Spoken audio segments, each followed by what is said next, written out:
Okay, camera rolling and action.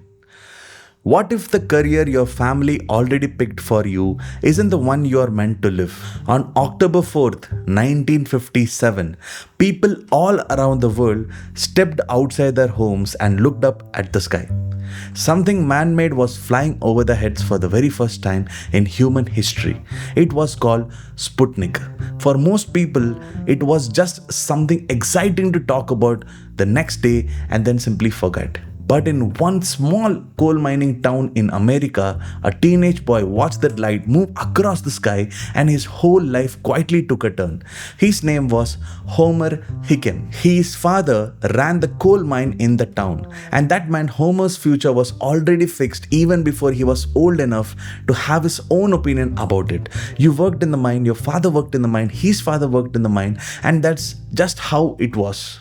But after seeing Sputnik, Homer didn't go down into the mine anymore. He wanted to go up into the sky. So he started building rockets in an open field with his friends. Some of them failed, some almost caught the field on fire. The whole town thought it was just a silly phase he had grown out of. Except one teacher didn't think so, and that's Miss Riley. Miss Riley believed there was something real in what he was doing long before there was any proof she was right. And here's the part I really want you to sit with. Homer's father wasn't a bad man in this story. He wasn't cruel. He genuinely believed that the mine was the safe, a sensible choice, that the rockets were just fantasy that would get his son hurt. That's not narrow-mindedness. That's a father trying to protect his son using the only knowledge he had, his own life and experience.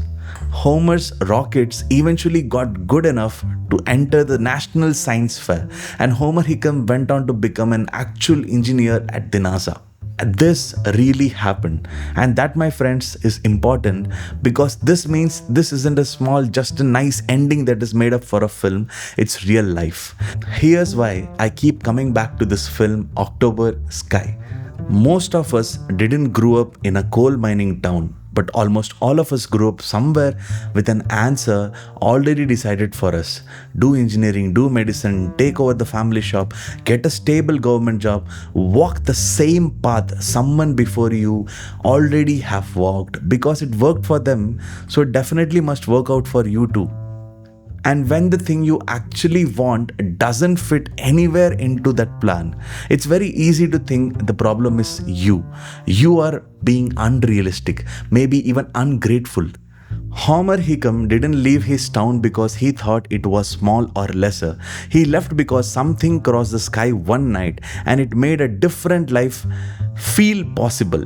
And he simply refused to let the place he was born in be the only voice deciding what he was allowed to want for himself.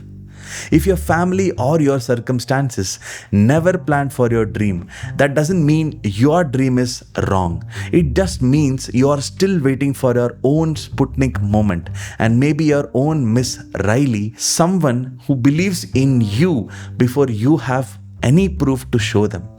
And that's the video, my friends. Got it?